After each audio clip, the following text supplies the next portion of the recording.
"He's alive," said a woman in a captain's uniform. "Get him to medical." Han blinked in the harsh lights of the human ship Prosperity. The medical bay smelled of antiseptic and metal. A doctor ran a scanner over his body. "Captain Ju, his readings are unusual," the doctor said. "His blood contains high levels of compound K7, the enzyme we've been trying to synthesize for years." Captain Ju's eyes widened. "The one that neutralizes radiation poisoning."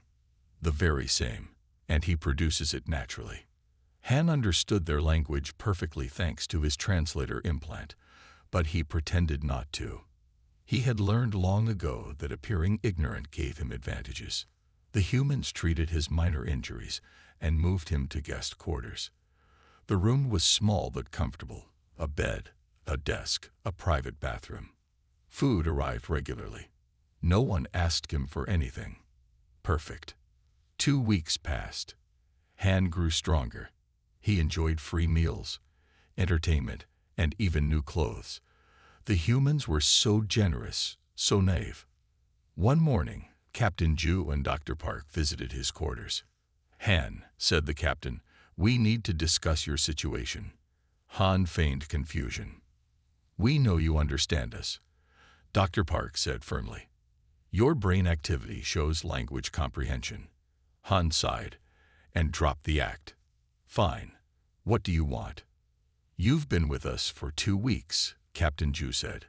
"Our ship operates on a contribution system. Everyone helps according to their abilities."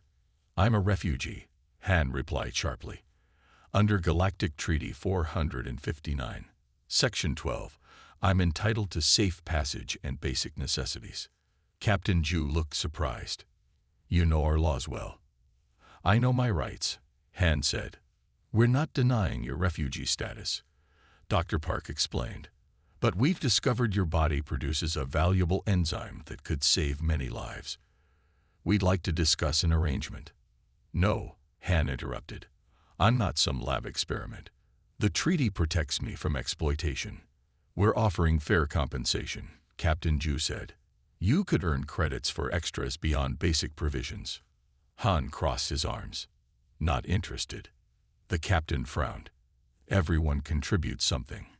Even our other refugees help with tasks suited to their abilities." "That's their choice," Han said. "I choose not to." Later, in the ship's mess hall, Han overheard crew members talking.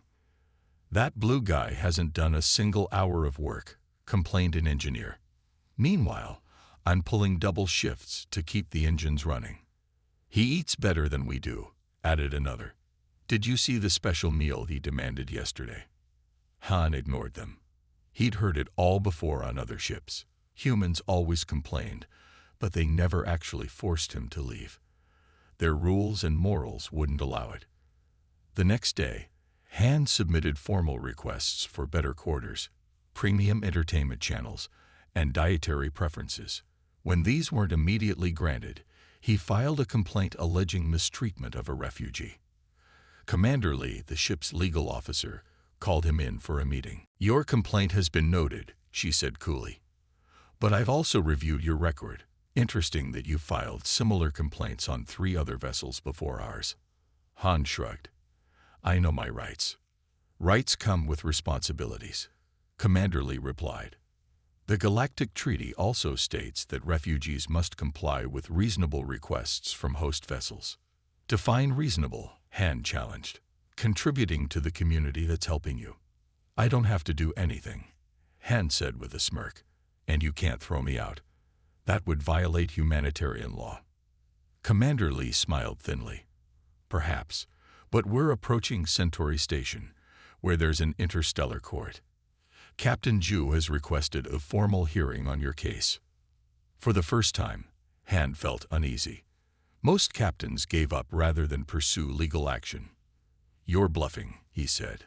"The hearing is scheduled for next week," Commander Lee replied, sliding a document across the table. "This is your official notice.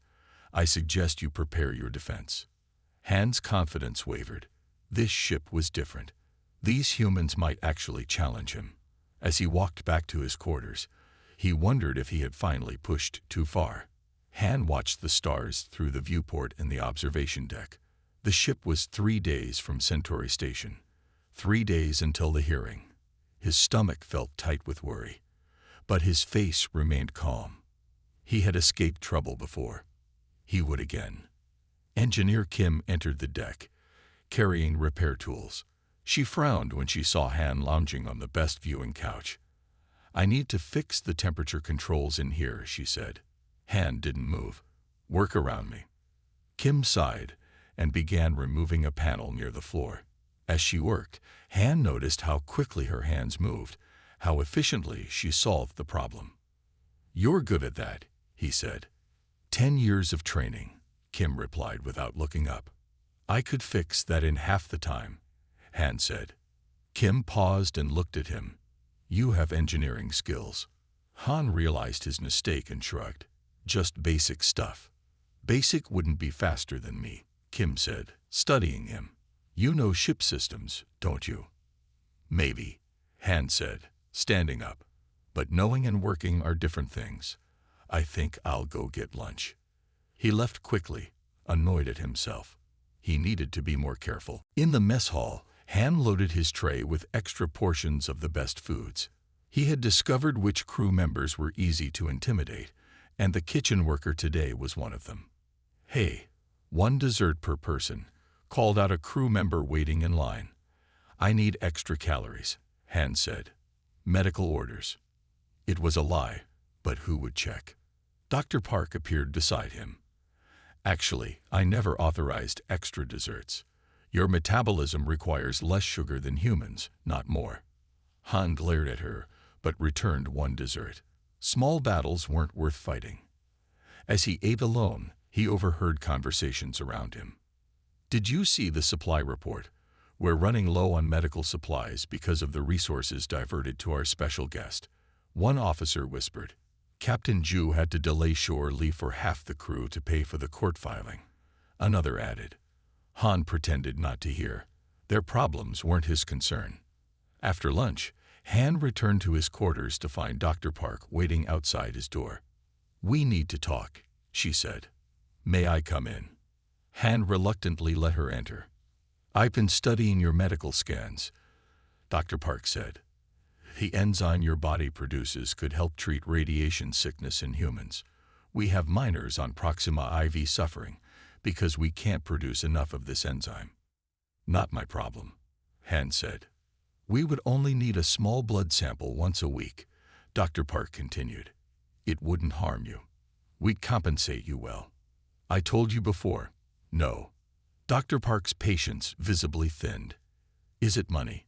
Name your price." "It's principle," Han said. "I don't know you or anyone else my body's resources. These miners have families," Dr. Park said. "Children who might grow up without parents." "Sad story," Han replied. "Tell it to someone who cares." Dr. Park's face hardened. "You know, I supported your refugee status. I believe you deserve protection. Now I see you're just selfish." "Call me what you want," Han said. "But I know my rights." After she left, Han felt a moment of doubt. Then he pushed it away. Humans always tried to make things emotional. He wouldn't fall for it. The next day, Captain Ju called a ship-wide meeting. Han attended, standing at the back of the crowded room. "As you know, we're heading to Centauri Station for an important court hearing," Captain Ju announced. "But we also face resource challenges. Our guest," she nodded toward Han, "has refused to contribute in any way, despite having skills and biological resources that could help us all." Crew members turned to stare at Han. Some looked angry, others disappointed. "I've just received word that 3 miners on Proxima IV have died this week from radiation poisoning," Captain Ju continued. "The very condition that could be treated with the enzyme our guest naturally produces." The room grew tense. Han felt uncomfortable under the stares. "I didn't kill those miners," Han said loudly. "Don't blame me for your medical shortages." An older crew member stood up. "My brother works those mines. He's sick now too." "Not my problem," Han repeated, but his voice sounded hollow even to himself. As the meeting ended, crew members filed past Han. No one spoke to him, but their cold stares said enough. Back in his quarters, Han paced anxiously. The ship felt different now. The crew's attitude had shifted from annoyed tolerance to something darker. For the first time, Han wondered if he should offer some small cooperation, just enough to ease the tension until they reached the station. Then his door chimed. Commander Lee stood outside with a security officer. Han, we've received threats against you from some crew members, Commander Lee said. For your safety, we're moving you to a secure cabin until the hearing. Han's mouth went dry. Threats? What kind of ship are you running? One where people care about each other, Commander Lee replied. Something you might not understand. The secure cabin felt like a prison. Han paced the small room, stopping occasionally to look out the single viewport. Centauri Station grew larger each hour, its massive ring structure now clearly visible against the black of space. A chime sounded at his door. Commander Lee entered with a tablet in hand. We dock in 6 hours, she said. I thought you should see this before we arrive. She handed him the tablet. On the screen was a formal legal complaint, filed by Han himself.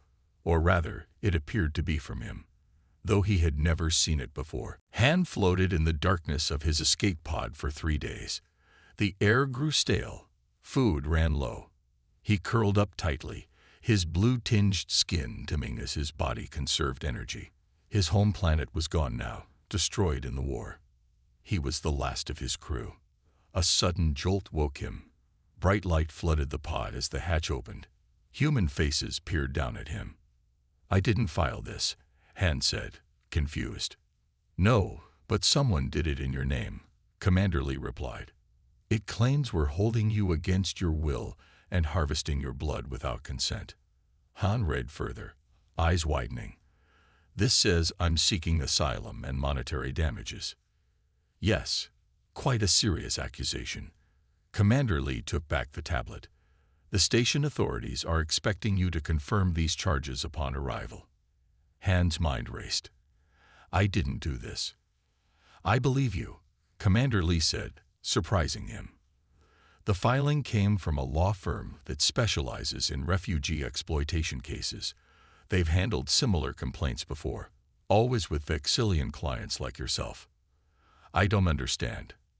Commander Lee sat down across from him. There are people who profit from these cases, Han. They file complaints on behalf of refugees, then take a large percentage of any settlement. They've contacted you before, haven't they? Han looked away. Maybe. 3 previous ships, 3 similar complaints, 3 settlements, Commander Lee said. You've been working with these lawyers for years. Han felt trapped. I never filed anything this time. But you were planning to, weren't you? After the hearing. Han didn't answer, which was answer enough. The problem, Commander Lee continued, is that someone jumped the gun. Now there are 2 conflicting legal actions, our hearing about your obligations and your complaint about mistreatment. Han tried to think quickly. This wasn't how it usually worked. Normally, he would file the complaint after leaving the ship, collect the settlement, and move on. Someone had changed the game. What happens now? He asked. The station court has to resolve both issues together, Commander Lee explained.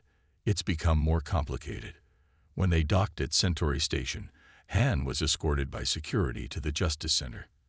The building was imposing, with high ceilings and walls of polished stone. Han had been in courts before, but never one this formal. In a private room, a tall human in expensive clothes waited.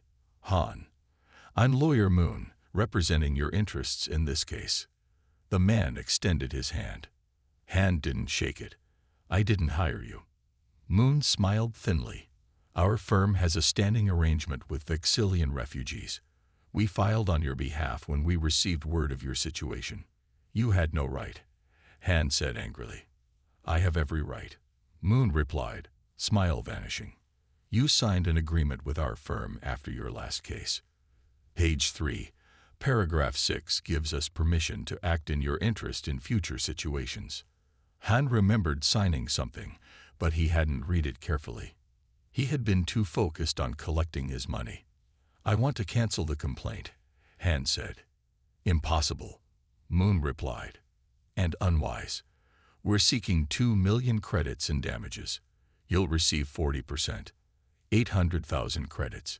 It was more than his previous settlements combined. What's the catch? Han asked suspiciously. No catch. Just do as I say. Moon pulled out another tablet. First, sign this statement confirming your mistreatment. Han read the statement. It claimed the ship's doctor had taken blood samples without consent and that he had been denied proper food and threatened by the crew. All lies. This never happened, Han said. Does it matter? Who will believe the ship over you? Moon's voice hardened. Sign it, or our firm will pursue damages against you for breach of contract. Before Han could respond, the door opened. Captain Ju entered with an older human woman in formal judicial robes. This is a private meeting, Moon protested. I am Judge Ba, the woman said. This case has taken an interesting turn. Evidence has been presented that your firm, Mr. Moon, has engaged in a pattern of fraudulent claims. Moon's face paled. That's absurd. Judge Ba turned to Han. 3 captains from vessels you previously traveled on have submitted testimony. They claim you deliberately created situations to file complaints. Han felt cold sweat on his back. That's not. The hearing will begin in 1 hour, Judge Ba continued. I suggest both parties prepare carefully. This case may establish new precedent for refugee responsibilities. After they left, Moon grabbed Han's arm. Say nothing without my approval. Understand. Han pulled away. For the first time, he wondered if he had become trapped in a game much bigger than he had realized. And for the first time, he wasn't sure he would win. The Justice Center's main courtroom buzzed with voices. Han sat at one table with Lawyer Moon beside him. Captain Ju and Commander Lee sat at the opposite table with a woman Han didn't recognize. Their prosecutor, he assumed. Judge Ba entered, and the room fell silent. She wore formal black robes and carried a digital tablet. Her face was stern but not unkind. This is an unusual case, she began. We have 2 competing claims to resolve. First, the complaint filed by Han against the Starship Prosperity alleging mistreatment and medical exploitation. Second, the petition by Captain Ju regarding refugee responsibilities. I will hear both sides. Prosecutor Choi stood first. She was small but carried herself with confidence. Your Honor, the Prosperity rescued Han from certain death when his escape pod was running out of oxygen. For a month, he has received food, shelter, and medical care. During this time, he has refused any form of contribution to ship operations, despite possessing engineering skills he deliberately concealed. Han shifted uncomfortably in his seat. How did they know about his engineering background?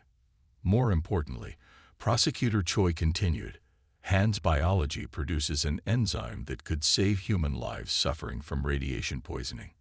When asked to provide small, harmless blood samples in exchange for payment, he refused. You cannot force a refugee to donate bodily fluids, Lawyer Moon interrupted. That's exactly the exploitation the Galactic Treaty prevents. I haven't finished, Prosecutor Choi said calmly. We never demanded samples. We requested them, with fair compensation offered. There's a difference. Judge Ba nodded. Continue. The issue before the court is simple. Does refugee status grant only rights without any responsibilities? The Prosperity operates as a community. Everyone contributes according to their abilities. Han has deliberately withheld abilities that could benefit the community that saved and sustains him. When Prosecutor Choi finished, Lawyer Moon rose. Your Honor, this case threatens the foundation of refugee protections. My client fled the destruction of his homeworld. Under Galactic Treaty 459, he is entitled to safe passage and basic necessities without condition. The Prosperity crew has harassed him for refusing to provide blood samples and forced labor. That's not true, Han whispered, but Moon silenced him with a sharp look. Furthermore, Moon continued, my client was moved to a restricted cabin against his will and denied proper nutrition. Captain Ju visibly tensed at this accusation. Judge Bai raised her hand. I want to hear from Han directly. Han reluctantly approached the witness stand. Judge Bai studied him closely. Han, did the crew of the Prosperity force you to provide blood samples? Han glanced at Moon, who gave him a warning look. No, Han said finally. They asked, but didn't force me. Were you given adequate food and shelter? Yes, Han admitted. Better than basic. Were you moved to a restricted cabin against your will? They said it was for my protection. There were threats from crew members. Judge Ba looked at her notes. The record shows you were moved after tensions rose regarding your refusal to assist dying miners. Is that accurate? Han nodded reluctantly. Why did you refuse to provide enzyme samples? Judge Ba asked. According to medical reports, it would cause you no harm. Han hesitated. The truth was he had always used his biology as leverage. On previous ships, he had eventually agreed to provide samples in exchange for settlements. It was his business strategy. I don't trust humans with my blood, he said finally. Judge Ba seemed unsatisfied with this answer but moved on. Next, the court heard from Dr. Park, who explained the enzyme's importance and the non-invasive collection process. Engineer Kim testified about discovering Han's hidden technical skills when he accidentally revealed his knowledge of complex ship systems. Most damaging was testimony from 3 alien refugees also aboard the Prosperity. A Belveran named Rock explained how he helped in the hydroponics bay, since his species had natural growing skills. A Centurion described her work in navigation, using her species' exceptional spatial awareness. I am also a refugee, Rock said simply, but I am part of ship community now. We all help, we all belong. When the testimonies finished, Judge Ba called for a brief recess. Han sat alone, Moon having stepped out to consult with colleagues. Captain Ju approached him cautiously. Han, she said quietly, it's not too late to change course. We don't want to punish you. We just need everyone to contribute something. Why? Han asked. Why is it so important to you? Because that's how we survive out here, she replied. Space is dangerous and resources are limited. No one makes it alone. Before Han could respond, Judge Bott returned. Everyone rose as she took her seat. I am ready to deliver my ruling, she announced. The courtroom grew completely silent. Han felt his heart beating fast. Whatever happened next would change everything, not just for him, but potentially for refugees throughout the galaxy. Judge Ba rested her hands on the bench and looked around the silent courtroom. All eyes were fixed on her. This case presents fundamental questions about the balance between rights and responsibilities, she began. The Galactic Treaty guarantees protection for refugees, as it should. But no legal system can function when rights exist without corresponding duties. Han felt his stomach tighten. This didn't sound promising for his case. First, regarding the complaint filed against the Prosperity, I find no evidence of mistreatment or forced medical procedures. The complaint is dismissed. Lawyer Moon slumped in his chair. Judge Ba continued. Now to the more complex matter of refugee responsibilities. The court recognizes Han's right to asylum and basic necessities. However, the court also finds that communities, whether planet-side or aboard starships, function through mutual obligation. She looked directly at Han. Therefore, I establish the following principle, which shall be known as the mutual obligation doctrine. While refugees cannot be compelled to contribute in ways harmful to their well-being, they have a reasonable duty to participate in the community that shelters them, according to their abilities and without causing them harm.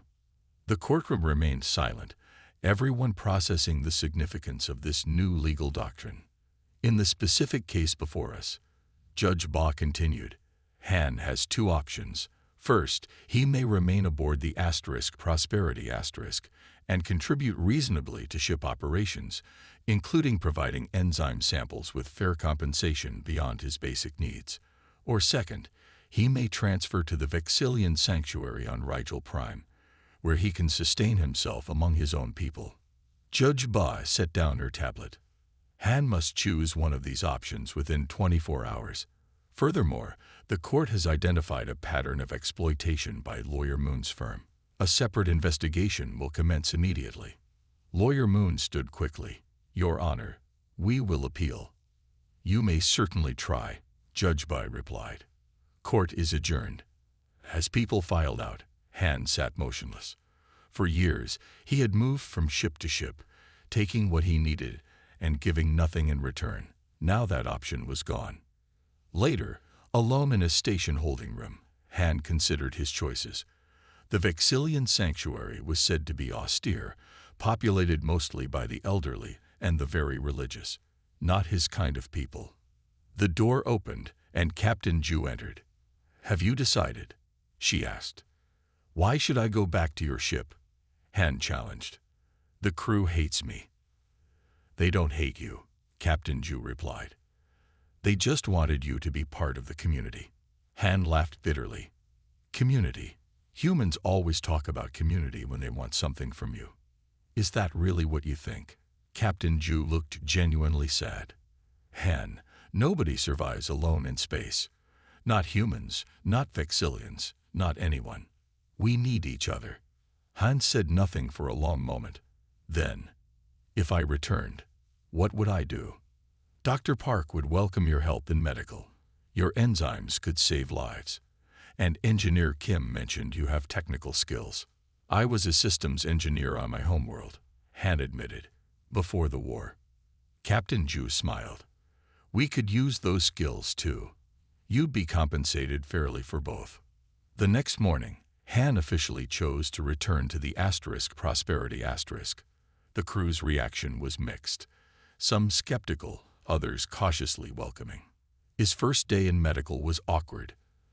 Dr. Park was professional but distant as she showed him the enzyme extraction process.